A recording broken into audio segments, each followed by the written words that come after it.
सिद्धं शुद्धं परमिय जिणिन्दवर्णेमि चन्दमकलङ्कं गुणरयणभूषणोदयं जीवस्य परुवणं वोक्षम्। गोमटसार जीवकांड ग्रंथराज में जीवों का स्वरूप बताते हुए जो संसार में रहने वाले कर्म से लिप्त जीव हैं, उन जीवों का किस तरह से संसार में किन किन भावों से रहना होता है, यह जीव कांड की प्रारंभिक भूमिका के माध्यम से आपको बताया जा रहा है। गुणस्थानों के बाद जीव समास, पर्याप्तियाँ, प्राण इत्यादि का वर्णन करने के बाद यह संज्ञा का वर्णन प्रारंभ हुआ है, जिसमें आपको आहार संज्ञा और भय संज्ञा के बारे में अलग अलग दो गाथाओं के माध्यम से बताया जा चुका है। चार प्रकार की संज्ञाओं में जो दो प्रकार की संज्ञाएं और बची हैं, जिसे हम भय संज्ञा और आहार संज्ञा के रूप में तो जान चुके हैं, लेकिन मैथुन संज्ञा और परिग्रह संज्ञा के रूप में अभी जानना बाकी है। उन चार प्रकार की संज्ञाओं में जो मैथुन संज्ञा का वर्णन है वह गाथा नंबर 137 से प्रारंभ होता है। आचार्य कहते हैं, पणिद रस भोयणेणय तत्सुवजोगे कुशील सेवाए वेदसुदीर्णदाय मेहुण सन्ना हवदी एवं। यह 137 नंबर की गाथा में मैथुन संज्ञा का यहाँ स्वरूप बताया जा रहा है। जैसे आहार संज्ञा और भय संज्ञा के बारे में अंतरंग और बहिरंग दोनों प्रकार के कारण बताए गए थे, उसी प्रकार से मैथुन संज्ञा के विषय में भी बहिरंग और अंतरंग दोनों प्रकार के कारण यहाँ बताए जा रहे हैं। और अगर हम पिछली गाथाओं को इस गाथा के साथ मिलाते हैं और आगे भी जो परिग्रह संज्ञा के लिए आने वाली गाथा है, तो हम देखते हैं कि इन चारों ही गाथाओं में एक बड़ी समारूपता है कि गाथा के प्रथम पंक्ति में 3 बाह्य कारणों का वर्णन किया जाता है और चौथी पंक्ति के प्रथम पद में अंतरंग कारण को बताया जा रहा है। यानी चारों प्रकार की संज्ञाओं के पीछे 4 ही कारण हैं और एक एक संज्ञा के लिए भी अपने अपने 4 अलग अलग कारण हैं। जैसे आहार संज्ञा के लिए 3 कारण बाहरी थे, एक कारण भीतरी था। भय संज्ञा के लिए भी 3 कारण बाहरी थे, एक कारण भीतरी था। उसी तरीके से यहाँ पर मैथुन संज्ञा के लिए भी 3 कारण बाहरी और एक कारण भीतरी रूप में बताया जा रहा है। और यह आपको पहले बताया जा चुका है कि जब भीतरी और बाहरी ये दोनों ही कारण मिल जाते हैं, तभी जो है इस तरह की संज्ञाएं पैदा होती हैं। तो यहाँ पर आचार्य कहते हैं, सबसे पहले मैथुन संज्ञा की वृद्धि के लिए या मैथुन संज्ञा उत्पन्न होने के लिए या मैथुन के भाव आदमी के अंदर या किसी भी जीव पशु पक्षी के अंदर या किसी भी जीव के अंदर उत्पन्न होंगे, तो उसके लिए कुछ बाहरी कारण भी होंगे और कुछ भीतरी कारण भी होंगे। बाहरी कारण अलग अलग हो सकते हैं, अपनी अपनी पर्याय के अनुसार हो सकते हैं, अलग अलग गति के अनुसार हो सकते हैं। लेकिन यहाँ जो बाहरी कारण मुख्य रूप से बताए जा रहे हैं वो शायद मनुष्यों को ही दृष्टि में रख करके बताए जा रहे हैं। क्योंकि पहला कारण क्या कहा गया? प्रणित रस भोजनेण। ऐसा प्रणित रस से सहित भोजन, जो भोजन बहुत ज्यादा रस की गाढ़ता के साथ में तैयार किया गया हो, उसको प्रणीत रस भोजन कहते हैं। जिसे हम कह सकते हैं वृष्य, या ऐसा भोजन जिसके माध्यम से जीव के अंदर उसको भोजन करने के बाद में उस तरह के भाव, जो एक तामसिक भाव होते हैं, वो तामसिक भाव उसके अंदर उत्पन्न हो जाते हैं। उसको यहाँ पर प्रणीत रस भोजन के निमित्त से बताया गया है।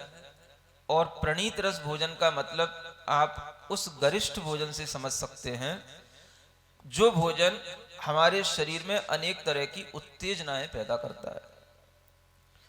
ये गरिष्ठ भोजन तामसिक भोजन के रूप में माना जाता है। और कुछ भोजन ऐसे होते हैं जिन्हें जैन धर्म के अंदर शुरू से ही उनसे दूर रहने के लिए कहा गया है। आप जैन पद्धति को देखेंगे, जैन आहार पद्धति को देखेंगे तो आपके लिए ये बात ज्ञान में आएगी कि ऐसे भोजनों का शुरू से ही समाज में एक बहिष्कार सा होता है। घर घर में इस प्रकार के भोजनों से दूर रहने की बात होती है। और इस तरह के भोजन जो हमारे अंदर ऐसी उत्तेजनाओं को बढ़ाएं, जो हमें इन संज्ञाओं की वृद्धि में कारण बने, तो ऐसे भोजनों का पहले से ही आचार्यों ने एक पैटर्न बना रखा है, एक सामान्य से गृहस्थ के लिए भी। तो जब गृहस्थ के लिए बन गया तो मुनियों के लिए, साधुओं के लिए तो भोजन कभी हो नहीं सकता। तो ऐसे कुछ भोजन होते हैं जिनके माध्यम से इस तरीके की एक गरिष्ठता भोजन में आ जाती है, जो गरिष्ठता उस भोजन के माध्यम से जब शरीर में पहुंचती है तो उस शरीर के अंदर के मनोभावों पर भी प्रभाव डालती है। यानी ये तो आजकल मनोवैज्ञानिक इस बात को स्वीकार कर ही रहे हैं कि शरीर और मन का बड़ा एकत्व है, और शरीर के अंदर उत्पन्न होने वाली बीमारी मन के माध्यम से पैदा होती है, तो मन के अंदर भी उत्पन्न होने वाली बीमारी भी शरीर के माध्यम से पैदा होती है। और शरीर और मन दोनों एक दूसरे पर अपना प्रभाव डालते हैं, ये आजकल साइंस स्वीकार कर रही है। अब इससे भी बड़ी एक चीज क्या है कि अभी साइंस इस ओर नहीं बढ़ रही है कि वो ये भी देखे कि भोजन का भी प्रभाव हमारे शरीर पर पड़ता है, तब शरीर का प्रभाव हमारे मन पर पड़ता है। तो भोजन में ऐसी चीजें जिनके माध्यम से ऐसे कामुक विचार, कामुक भाव उत्पन्न न हो जो हमारे जीवन को उच्छृंखल बना दें या हमें अनीति और अन्याय के दुराचार के मार्ग पर ले जाएं। इसका बहुत बड़ा कारण क्या है? तो आचार्य कहते हैं आप ऐसे गरिष्ठ भोजन से, ऐसे वृश्य माने ऐसे बलवर्धक भोजन से बचें जिस भोजन में करने के बाद में आपके अंदर ऐसी उन्मत्तताएं आ जाती हैं। अब आप देखेंगे कि जैन समाज के अंदर विशेष रूप से इस बात का प्रचलन है कि घरों घरों में आप देखते हैं लहसुन, प्याज, बैगन, ये सब चीजें खाई नहीं जाती हैं। सुन रहे? जबकि ये सब चीजें क्या हैं? बच्चे पूछते हैं इनमें क्या दोष है।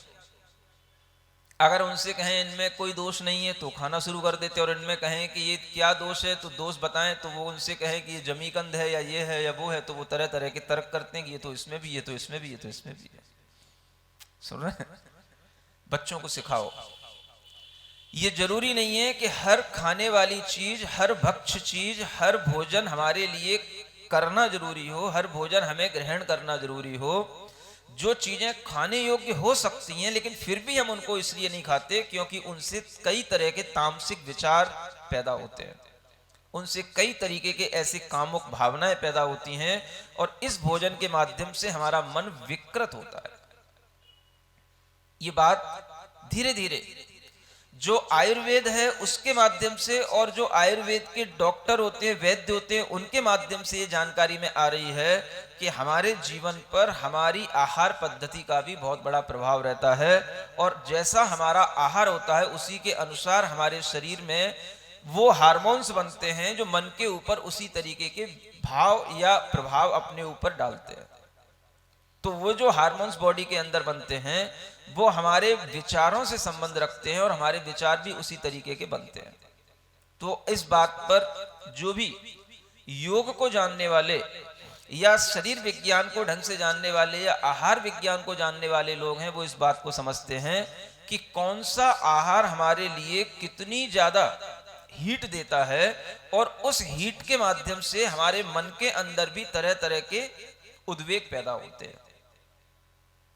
अब आपसे कोई कहे कि लहसुन और प्याज में, बैगन में क्या सबसे बड़ा दोष है? वनस्पति है, हम भी जानते हैं। किसी भी तरह से और दूसरी वनस्पतियों का सेवन किया जाता है, उसका भी सेवन हो सकता है, क्योंकि ऐसी कोई भी चीजें नहीं है जो मुख्य रूप से सिर्फ इसलिए छोड़ दी जाती हों कि वो कंदमूल हैं या कोई और चीजें हैं, और भी उसमें और बहुत सारे कारण होते हैं। तो उसी श्रेणी में आलू भी आ जाता है। ये ऐसे भोजन हैं, ये ऐसी चीजें हैं जिनमें बहुत ज्यादा कार्बोहाइड्रेट होता है और बहुत ज्यादा इसमें हीट होती है। लहसुन, प्याज, बैगन, ये ऐसे भोजन हैं, इनसे या तो आपके अंदर पित्त बहुत ज्यादा बढ़ेगा या वात बहुत ज्यादा बढ़ेगी, अगर आयुर्वेद की दृष्टि से सोचें तो। और कोई भी धातु जब शरीर में विकृत होने लग जाती है, जब उसका एक्सिस में हमारे ऊपर बुरा प्रभाव पड़ने लग जाता है, तो वही चीज फिर हमारे लिए अनेक तरह के मानसिक विकारों को भी पैदा करने में समर्थ हो जाती है। बैगन वात प्रकृति के लिए होता है, उससे वायु का विकार बढ़ता है। शरीर में अगर वात ज्यादा बढ़ेगी, वायु ज्यादा बढ़ेगी, तो आपके लिए शरीर में अनेक तरीके के उद्वेग पैदा होंगे, आपका मन स्थिर नहीं रहेगा। क्योंकि वायु प्रकृति वाले लोग आप देखेंगे बहुत ज्यादा बोलेंगे, बहुत ज्यादा चलेंगे फिरेंगे, हिलेंगे डोलेंगे, वो कभी भी स्थिर नहीं हो सकते हैं, ना वो मन से, ना वचन से, ना काय से। ये वातुल प्रकृति के लोगों का एक स्वभाव बन जाता है। सुन रहे हैं? तो ये प्रकृति का प्रभाव भी हमारे शरीर पर पड़ता है। प्याज और लहसुन ये इतने ज्यादा गर्म ये चीजें होती हैं कि इनको खाने के बाद में आदमी के अंदर बहुत ज्यादा ऐसी उत्तेजनाएं पैदा होती हैं कि वो कुछ भी कर सकता है। हिंसा भी, किसी भी तरीके के पाप भी, किसी भी तरीके के दुराचरण भी वो कर सकता है। ये ऐसी उत्तेजनाएं पैदा करने के लिए भोजन हमारे लिए उसमें एक सहायक कारण बन जाता है। ये भी एक बहुत बड़ा कारण है। हम अपने बच्चों को केवल वही कारण बताते हैं जो हमें पता होता है, हमें आज के विज्ञान के हिसाब से ये कारण बताना नहीं आता। हम इसलिए भी आलू प्याज नहीं खाते क्योंकि आलू में भी, मैंने बहुत पहले, आज से 20 साल पहले एक वैज्ञानिक का आर्टिकल पढ़ा था, तो उसमें आज से 20 साल पहले मैंने ये पढ़ा था कि आलू में इतनी कार्बोहाइड्रेट होती है, इतनी गर्मी होती है कि एक आलू को पचाने के लिए आपको 3 किलो दूध पीना पड़ेगा, तब उस आलू की गर्मी दूर होती है। सुन रहे हैं? इसलिए ये भोजन इसलिए नहीं कि इसमें बहुत ज्यादा जीव हिंसा है, जीव हिंसा तो हर वनस्पति में है, लेकिन इनमें भी हम क्यों इस तरीके के सिलेक्शन करते हैं? ये सिलेक्शन इस बेस पर होता है कि हमारी संज्ञाएं बढ़े नहीं, कंट्रोल रहें, हमारे आचरण, हमारे भाव, हमारे विचार समायोजित रहें और वह विचार बड़े अहिंसक तरीके से आगे बढ़ें। इसलिए इस तरीके के भोजन की कभी भी सुध ही नहीं ली जाती थी, घरों में चर्चा ही नहीं होती थी। आज के बच्चे चर्चा कर रहे हैं। अब वो चर्चा क्यों ना करें, जब आज के बच्चों के लिए एग भी नॉनवेज दिखाई दे रहा है, समझ आ रहा है? और एग भी जो है उन्हें नॉनवेज जैसा अब जब कहने में आ रहा है कि ये वेज है कि नॉनवेज है, तो एग भी जो है अब उन्हें नॉनवेज जैसा नहीं लग रहा है। तो अब आज के बच्चों के लिए ये प्रकार के भोजन में आसक्ति तो अपने आप आ ही जाएगी, क्योंकि जहां पर यह सिखाया जा रहा हो कि एग जो है वेज है और उसी तरीके की उससे बनने वाली चीजें भी आप खा सकते हैं, तो ऐसी स्थिति में अब उन बच्चों के लिए ये भोजन पर ये नहीं खाना, वो नहीं खाना, ये तो उन्हें बहुत दूर की बातें लगती हैं। और इन बातों से उनके लिए कोई फर्क नहीं पड़ता कि इस तरह के भोजन करने से हमको कोई नुकसान पहुंचता है, क्योंकि उन्हें ऐसा लगता है कि जो कुछ भी हमें सबके साथ देखने को मिल रहा है, खाने को मिल रहा है, वो हमको भी मिलना चाहिए। तो आप देखते हैं घरों में बहुत से लोग आज भी इन चीजों के शौकीन हो रहे हैं। आलू भी खा रहे हैं, प्याज भी खा रहे हैं, लहसुन भी खा रहे हैं, बैगन भी खा रहे हैं। समझ आ रहा है? और ये चारों ही चीजें या तो वात कारक हैं या पित्त कारक हैं।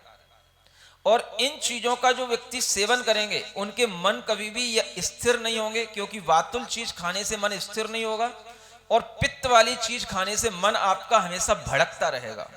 भड़कना जानते हो?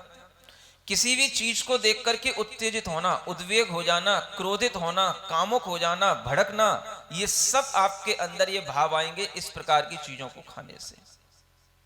तो ये भी एक बहुत बड़ा साइंस है, इसको हम समझने की कोशिश करें कि अगर आपको बहुत ज़्यादा भीतर से उत्तेजनाएं रहती हैं, किसी भी तरीके की उत्तेजनाएं हों, लोगों से किसी भी तरीके से अनर्गल प्रलाप करने की, लोगों को गाली देने की, लोगों के ऊपर एकदम से चिल्ला पड़ने की, या किसी भी बात को सहन नहीं करने की, किसी भी तरह की क्रोध या काम संबंधी कोई भी उत्तेजनाएं हैं, तो आप ये मान के चलें कि आपका भोजन इसके पीछे एक बहुत बड़ा कारण है।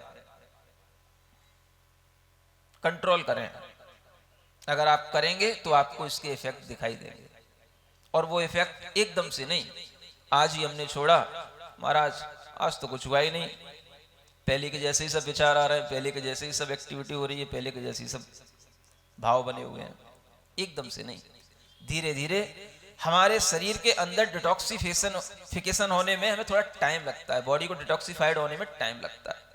तो जब हमारे अंदर इस तरह की चीजें पड़ी हैं, उन्हें हम डिटॉक्स करना है, तो हमें उसके लिए कम से कम 2 महीने तक इस तरीके की प्रैक्टिस करनी पड़ेगी। तब आपके अंदर कुछ शरीर के वात पित्त कफ संतुलित होंगे, जब ये संतुलित होंगे तब आपका मन संतुलित होगा। इसलिए आचार्यों ने उससे भी ज्यादा जो बड़ी चीजें हैं उनको सामने रखा है। प्रणीत रस में और भी बहुत सारी चीजें आती हैं, ऐसी गरिष्ठ चीजें जो अनेक तरह के दूध आदि, मावा आदि के माध्यम से बनती हैं, वो भी चीजें बहुत गरिष्ठ हो जाती हैं। समझ आ रहा है? कुछ दालें भी होती हैं बहुत गरिष्ठ होती हैं, जैसे उड़द की दाल होती है, समझ आ रहा है, बहुत गरिष्ठ होती है, लेकिन लोगों में खाने का चलन होता है, लेकिन उसको हमेशा नहीं, क्योंकि आप देखते हो कि अगर जैसे दही बड़ा बन रहा है तो वो दही बड़ा रोजाना के भोजन का आइटम नहीं है, वो जब कभी बनता है, खास तौर से विवाह आदि के समय पर बनेगा, उस समय लोग उसी उत्तेजना के भाव में होते हैं, इसलिए उन्हें दही बड़ा खिलाया जाता है। समझ आ रहा है? तो वह जो चीजें हैं वो रोजाना खाने योग्य नहीं होती हैं, कभी कभी खाने योग्य होती हैं, तो उन चीजों को अगर आप अपने ढंग से कभी सुनियोजित करेंगे तो भी ठीक होगा, लेकिन अगर वो चीजें रोजाना आपकी आदत में आ जाएंगी तो वो आपके अंदर विकार अवश्य पैदा करेंगे। तो आप ये ध्यान रखें, ऐसी भी दालें हैं और इस तरीके के बहुत सारे मावा आदि जो गरिष्ठ चीजें होती हैं, उनसे भी बने हुए बहुत सारे तरह के जैसे रबड़ी वगैरह जो ऐसे पदार्थ हैं, ये सब जो है गरिष्ठ भोजन में आते हैं, है ना, जिनमें बहुत ज्यादा घोंटना पड़ता हो, बहुत ज्यादा जिसमें घी का इस्तेमाल होता हो, बहुत ज्यादा जिसमें ड्राई फ्रूट्स जाड़े जाते हैं, ऐसी सब चीजें भी अपने आप में गरिष्ठ हो जाती हैं। और जो बहुत ज्यादा पक पक करके इनमें बहुत ज्यादा टाइम लगता हो, जिनको गरिष्ठ बनाने में, घोंटने में, और फिर आपको खाने में तो छड़बर लगता हो और बनाने में 2 घंटे लगते हो, ऐसी सब चीजें भी आप जो गरिष्ठ बना बना करके घोंट घोंट करके खाते हैं, वो सब प्रणीत रस कहलाता है। ऐसा भोजन भी बलवर्धक होने के साथ साथ ये हमारे अंदर उत्तेजनाओं को भी बढ़ाने वाला होता है। तो इस चीज को हम ध्यान रखें। बल की जरूरत कितनी है, किस उम्र में कितना होना चाहिए, ये सब आप अपने लिए सुनियोजित करें। इसका पैमाना आपके लिए किसी डाइटिस्ट के साथ में मिल सकता है, लेकिन अगर आप अपने मन में ध्यान रखेंगे कि इस तरह के भोजन के बिना भी आपको अगर पर्याप्त कैलोरी मिल रही हो, प्रोटीन मिल रहा हो, कैल्शियम मिल रहा हो, तो आप उस तरह के भोजन को सिलेक्ट करें जिसके माध्यम से इस तरह के हम प्रणीत रस वाले भोजन से बचे रहें। तो ये पहला कारण है किसका? मैथुन संज्ञा को उत्पन्न करने का। अब ये कारण केवल मनुष्यों के लिए ही है, क्योंकि पशु पक्षियों को कहां प्रणीत रस मिलता है? समझ आ रहा है? ऐसे घोंट घोंट के खाने वाली चीजें पशु पक्षियों को कहां मिलती हैं? और वो तो जो खाते हैं वो सब अपने तरीके से थोड़ा थोड़ा खाते रहते हैं, लेकिन जिनके लिए मान लो ऐसे भी पशु हैं जिनको मांसाहार करना उपयुक्त होता है, लेकिन वो भी पशु जो है अगर देखा जाए तो वो उनका एक अपना शरीर के कारण से इस तरीके का वो भोजन होता है, वो उनके लिए करना इसलिए जरूरी होता है क्योंकि उनका शरीर उसी रूप में बना है, वो उसी जाति के हैं, उनका स्वभाव वैसा ही है। लेकिन मनुष्य के लिए इस तरीके से तुलना करना ठीक नहीं है कि जैसे पशु का भोजन है वैसा ही मनुष्य का भोजन होना चाहिए। मनुष्य का भोजन अपनी वनस्पतियों के चयन पर रहता है, मनुष्य का भोजन अनेक तरह की शाक सब्जियों के चयन करने के साथ होता है, ऐसा भोजन पशु पक्षियों का नहीं होता। इसलिए मनुष्य के लिए विशेष रूप से यहाँ पर बताया जा रहा है, एक तो इस तरीके का भोजन, और दूसरा कारण है उसका तत्सुभ जोगे, अर्थात उसमें अपना उपयोग लगा करके रखना। वही बात जो पहले बताई थी, हमेशा उसी पर ही अपनी बिल्कुल अटेंडेंस बनाए रखना, बिल्कुल उसी पर ही अपना फोकस बनाए रखना, उसी पर ही बिल्कुल हमेशा अटेंशन बनाए रखना कि हमें यही भोजन मिलना चाहिए, यही भोजन मिलना चाहिए, यही हमको बहुत अच्छा लगता है, यही हमको बहुत अच्छा लगता है। वो मिल गया, आहा बहुत अच्छा मिल गया, वो नहीं मिला, अरे तो कुछ नहीं था। इस तरीके की जो रिमेम्बरेंस माइंड के अंदर निरंतर चला करती है, ये भी आपके लिए उस तरह की वेदना या उस तरीके की कामुकता के विचारों को उत्पन्न करने में कारण बन जाती है। तो आचार्य कहते हैं ऐसे भोजन को न करो, न उसमें अपना मन लगाओ, है ना। अगर उसमें आप मन भी लगा करके रखोगे, ज्यादातर आपका मन भोजन में ही लगा रहता है। सुबह से शाम तक गृहिणी स्त्रियों का सारा समय सुबह और शाम के भोजन बनाने, खिलाने और फिर से जो है भोजन की तैयारी करने में ही निकल जाता है, और इसी के कारण से उनका पूरा का पूरा दिमाग उसी में लगा रहता है। समझ आ रहा है। और गृहिणियों को ही सबसे ज्यादा धर्म ध्यान करने की ललक रहती है, और सबसे ज्यादा आहार और भोजन की चिंता भी उन्हीं को रहती है, लेकिन खाने की इतनी नहीं होती जितनी उनको खिलाने की होती है। अब खिलाने की क्यों होती है? क्योंकि साहब जी आएंगे तो उनको उनके अनुसार तो खिलाना ही पड़ेगा, नहीं तो वो भड़केंगे, तो वो फिर सब पूरा दिमाग खराब कर देंगे और पूरा दिन खराब कर देंगे। इसलिए उनको अच्छा खिलाने के चक्कर में उनका पूरा पूरा उपयोग इसी बात पे लगा रहता है, आज सुबह क्या बनाया था, तो आज शाम को क्या बनना है। जब तक सुबह का भोजन बन करके खा करके वापस नहीं जाते हैं, 1 घंटा नहीं हो पाता है, शाम की तैयारी शुरू हो जाती है। समझ आ रहा है। और फिर दूसरे दिन वही प्रोग्राम शुरू हो जाता है। तो ये चीज जो निरंतर चलती रहती है, इसमें आप अपने आप को तब बचा पाएंगे जब आप सोचेंगे कि इस तरह हमारा उपयोग केवल इसी बात में ना लगा रहे कि हमें कौन सा भोजन करना है और कौन सा भोजन कराना है। भोजन इतना सामान्य होना चाहिए कि आपको उसमें किसी भी तरीके की गृद्धता और आसक्ति का भाव न आए, और उस तरह से आपका उपयोग अगर स्वस्थ रहेगा तो इस तरीके के विचार आपको नहीं आएंगे। और तीसरा पॉइंट यहां जो दिया जा रहा है, कुशील सेवाएं, यानी ऐसे लोग जो अच्छे आचरण नहीं रखते हैं उनके साथ में आप ना रहें। कुशील सेवा का मतलब सब तरीके से है, जिनकी आदतें अच्छी नहीं, जिनके चरित्र अच्छे नहीं, जिनके अंदर पवित्रता नहीं, ऐसे लोगों के साथ आप संगति करेंगे, उनसे अपनी फ्रेंडशिप बनाएंगे, उनकी कंपनी में रहेंगे, तो भी आपके लिए इस तरह के भाव पैदा होंगे जो आपको उस दुराचरण की ओर ले जाएंगे। तो ये भी एक बहुत बड़ा कारण है बैड कंपनी। समझ आ रहा है। जो बैड कंपनी मतलब जिनके करेक्टर बैड हैं, जिनकी हैबिट्स बैड हैं, उनकी कंपनी में भी अगर आप रहोगे, उनके साथ भी रहोगे, तो भी आपके अंदर उस तरह के विचार आते रहेंगे और वह आपको उसी ओर प्रेरित करता रहेगा। तो कई बार ऐसे लोगों से बचना होता है। दुर्जन की संगति, बुरी संगति या कुसंगति इसी का नाम है। कुसंगति से बचकर के ही हम इस कुशील सेवा से बच सकते हैं और इस बाहरी कारण से बच सकते हैं। तो आज के बच्चों के लिए सबसे ज्यादा ये कुसंगति, अब हर चीज आजकल, अब आदमी आदमी के साथ मिले जरूरी नहीं है, हर चीज आजकल मोबाइल पर है। तो मोबाइल पर जो बच्चे जुड़ गए हैं और इस तरीके की कुशील संगति का जिन्हें शौक पड़ गया है, तो उनके अंदर इस तरीके के भाव आए बिना रह नहीं सकते हैं, और वह जो है इस तरीके के अनर्गल फिलाप में रुचि रखने लग जाते हैं। तो उनके अंदर ऐसे जो है ये जो बुरी आदतें या बुरी भावनाएं हैं वो धीरे धीरे विकसित होने लग जाती हैं। तो सबसे जरूरी चीज है, ऐसी चीजें कुशील सेवा में आ जाती हैं जो चीजें हमारी पांचों इंद्रियों में किसी भी इंद्रिय के थ्रू हमारे मन पर प्रभाव बुरा डाल रही हो। चाहे वो देखने के माध्यम से हो सकता है, चाहे वो पढ़ने के माध्यम से हो सकता है, चाहे वो सुनने के माध्यम से हो सकता है, वो चाहे वो किसी संगति के माध्यम से हो सकता है, वो सब चीजें कुशील सेवा में ही आएंगी। आप क्या देख रहे हैं, कौन से सीरियल, कौन सी पिक्चर, कौन से फोटोज, ये सब भी कुशील सेवा को बढ़ाने वाले हो सकते हैं।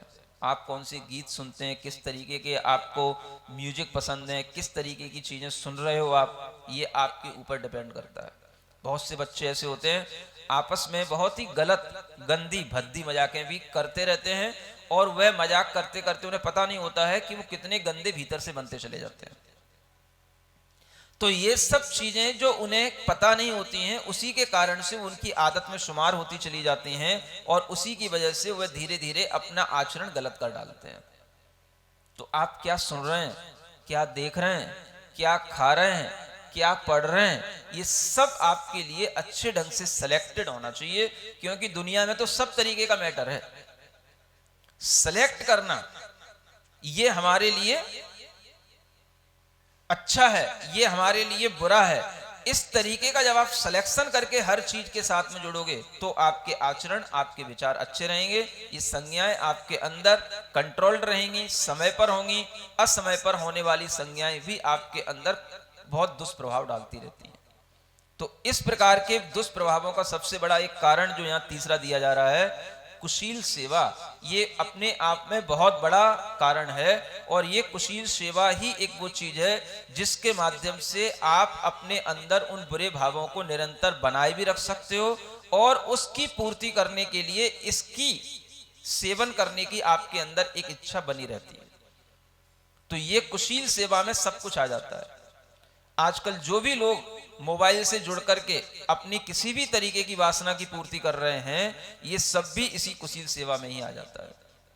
जब तक आप ऐसे गंदी चीजों को देखने से, सुनने से, पढ़ने से और गलत संगति से अपने आप के मन को बार बार बचाओगे नहीं, ये वेद की उदीरणा भीतर से रुकने वाली नहीं है। क्योंकि वेद की उदीरणा के ये 3 बाहरी कारण हैं, तो चौथा कारण वेद की उदीरणा ये अपने आप में कारण है और कार्य भी है। कारण किस लिए है कि इसी के माध्यम से वेद भाव उत्पन्न होता है, तो फिर वेद को उत्पन्न करता है। और कार्य इसलिए है कि इन तीनों के कारण से, जो बाहरी 3 कारण हैं, इनके कारण से उस वेद की उदीरणा होने लग जाती है। माने आपके अंदर अगर पुरुष वेद की उदीरणा होगी तो आपके अंदर स्त्री से जुड़ने का भाव आएगा, स्त्री वेद की उदीरणा होगी तो पुरुष वेद से जुड़ने का भाव आएगा, और नपुंसक वेद की उदीरणा हो गई तो दोनों से उस तरह के भावों से जुड़ना आएगा जो भाव आपको एक दुराचरण की राह पर ले जाते हैं। तो ये जो विचार है, ये विचार आपके अंदर इस प्रकार से ज्ञान के रूप में आना चाहिए कि मैथुन संज्ञा से बचने के लिए हमें बाहर की चीजों से अपने आप को बचाना होगा। मन के ऊपर जो चीजें हमारे लिए प्रभाव डालती हैं, अगर हम मन को वो चीजें देते रहेंगे तो मन के अंदर एक उसी का साइकिल बन जाती है और हमारे ब्रेन के अंदर भी उसी तरीके के न्यूरॉन्स डेवलप हो जाते हैं, जो फिर हमें उसी तरीके की चीजों को ही प्राप्त करने के लिए हमें प्रेरित करते रहते हैं। तो इन आदतों से बचने के लिए बच्चों को बुरी चीजों से बचाना, कुशील सेवा से मुख्य रूप से बचाना बहुत जरूरी है। समझ में आ गया? कुशील सेवा का मतलब, कुशील सेवा का मतलब जो भी बुरी चीजें उनका सेवन करना, ये कुशील सेवा है। तो इस तरह की कुशील सेवा जो अगर किसी भी तरह के बच्चों में आ जाती है, बड़ों में आ जाती है, तो आप इस पर अपने अंदर नियंत्रण तब रख सकते हैं जब आप इसके दुष्प्रभावों को जानें, देखें और उस तरह की चीजों को एग्जामाइन करें कि आखिर हमारे लिए विचार क्यों आया, आज हमने इस तरह से कौन सी चीज पढ़ी, देखी, खाई, सुनी, किसके माध्यम से दुर्विचार हमारे अंदर आया। जो इस तरीके से भीतर से अपना ऑब्जर्वेशन करते हैं तो वो कहीं ना कहीं अपनी कमजोरियां को पकड़ करके, उनको फेस करके उनसे उबर जाते हैं। और जो छोड़ देते अपने आप को, नहीं हमें तो इसी में मजा आ रहा है, हमें तो इसी में मजा आ रहा है, तो फिर मजा फिर बाद में बहुत बड़ी सजा बन जाती है, फिर आपके लिए बहुत बड़ी परेशानी बन जाती है। वो आपको कभी भी धर्म करने नहीं देगी, धर्म ध्यान में हमेशा बाधक बनी रहेगी। इसलिए ये जो संज्ञाएं हैं, ये संज्ञाएं सब जीवों में पाई जाती हैं। इनका स्वभाव समझें कि भीतर से वेद कर्म की उदीरणा हुए बिना आपके अंदर कभी भी किसी के शरीर से जुड़ने का भाव नहीं आएगा। किसी से जुड़ने का मतलब किसी के शरीर से जुड़ना, शरीर से खेलना, शरीर से अपने आप को संतुष्ट करना, ये भीतर के उस पुरुष वेद, स्त्री वेद या नपुंसक वेद नाम का जो 9 कषाय है, उस कषाय की तीव्रता, उसी की उदीरणा के माध्यम से उत्पन्न होने वाले भाव हैं। तो अगर ये कर्मजन्य भाव हैं तो ये हमारा अपना स्वभाव नहीं है, और हमारा अपना स्वभाव नहीं है तो हम इस कर्मजन्य भाव को तोड़ सकते हैं, इसकी श्रृंखला को हम रोक सकते हैं। और ये रोकने के लिए बाहरी साधन भी अपनाओ और इस तरीके से भीतर से ज्ञान रखो कि इस तरह के भाव जब भी उत्पन्न होते हैं तो ये हमारे विकार हैं, और विकार को केवल देखते रहो। उसके लिए उसकी प्रतिक्रिया ऐसी मत करो कि ना तो आपको उससे बचने के लिए ना भागने के लिए कहीं आपका मन हो, आप केवल उस विकार को अपने ऊपर हावी ना होने दें।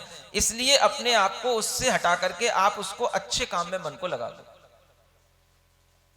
जिसका मन अच्छे काम में लग जाता है, व्यस्त मन हो जाता है जिसका, वह मन स्वस्थ हो जाता है। क्या सुन रहे हो? व्यस्त मन ही स्वस्थ मन होता है। अब व्यस्त आपको कहां करना है, इट डिपेंड्स ऑन यू। आप अच्छी चीजों में भी व्यस्त कर सकते हो, बुरी चीजों में भी व्यस्त कर सकते हो, लेकिन व्यस्तता के बिना मन कभी स्वस्थ नहीं होगा। अगर आपको बुरी चीजों से मन को हटाना है तो आप उसको अच्छी चीजों में मन को लगाने की कोशिश करो। बुरी चीज की आदत मन के ऊपर से अपने आप हट जाएगी। तो मन जहां पर अच्छी चीज में व्यस्त हो गया तो वो वहीं पर स्वस्थ होने लगेगा। इसलिए मन की स्वस्थता के लिए आपको अच्छे धार्मिक ग्रंथों को पढ़ना, अच्छी भावनाओं का विचार करना, अच्छे आपके लिए चित्रों को देखना, अच्छे गीतों को सुनना या भजनों को सुनना, अच्छे तरह के दृश्यों को देखना, वो आपके लिए जरूरी हो जाता है। और यही आपकी पूरी जीवनचर्या में शामिल है सुबह से शाम तक। अगर आप अच्छे जैन हैं तो आपको पता है सुबह जिन दर्शन करने के लिए कहा जाता है। दर्शन अच्छा करो, भगवान का दर्शन करोगे कुछ प्रभाव पड़ेगा अच्छा। समझ आ रहा है? विनती करो, प्रार्थनाएं करो, भावनाएं पढ़ो, ये सब आपको सुबह से शाम तक इसी तरीके की चर्या बताई गई है। लेकिन आप इस चर्या को भूल रहे हैं, इसलिए आप अस्वस्थ हो रहे हैं, बीमार हो रहे हैं, विकृत हो रहे हैं, रोगी हो रहे हैं। आपको लौट करके अपने घर ही आना पड़ेगा। समझ में आ रहा है? आ जाओ, चाहे देर से आओ, रास्ता यही है स्वस्थ होने का। इसलिए वेद की उदीरणा अपने भीतर उत्पन्न ही ना हो, ऐसे भी साधनाएं की जाती हैं, तो वो साधनाएं इस तरह की ज्ञान और वैराग्य से ही संभव हैं। तो जो भी साधु होते हैं, साध्वियां होती हैं, उनके अंदर सब तरीके की जानकारियां तो होती हैं, लेकिन कोई भी चीज उनके ऊपर प्रभाव नहीं डालती। क्यों? क्योंकि वो अपने ज्ञान में इतना सजग रहते हैं और अच्छी भावनाओं में अपने मन को व्यस्त रखते हैं। इसलिए उनके ऊपर दुनिया की किसी कुसंगति का कोई प्रभाव नहीं पड़ता है। सुन रहे हैं? तो आप लोग भी इसी तरीके का अच्छा जीवन जीने की कोशिश करें। इसी के माध्यम से हमें इन संज्ञाओं से उबरने का और इनको समायोजित करने का कोई उपक्रम मिलेगा। इसके बाद जो आगे प्रकरण प्रारंभ होगा वो आगे बताया जाएगा। बोलो महावीर भगवान की। सिरिजिणवाणी जग कल्याणी जगजन मदतम मोहहरि जनमण हारी गढ़हर हारी जम जरा रोग हरि तिथियराणम दिव्यजुणिम जो पढ़ई सुणई मई धारई राणम सखमणंतम दरिये सासद मुख पदम भावई।